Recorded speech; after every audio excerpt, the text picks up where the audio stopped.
Rutia sistema nizama fegiha destelataria akondan li Irane. Tema ku hevi berdan tenejbo khapandina mirovane.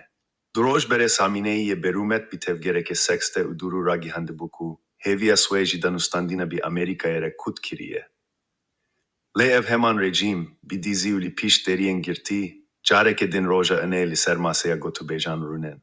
Ev na kokia diar tene beşekeji siyaseta asayiye rejime khapandina raya gişti listina bihesten selke u duberidi akhaftin u reftarande. Danustandin jiboan rewaye le dema mirov besajiane ke baştir dikin cezayan ve ke bereket binav dikin u berkhvedane jibo tek birina debara jiana khelke dikin bahane. Rastiye ve ku rejim tu cari dilsoze geleswene buye.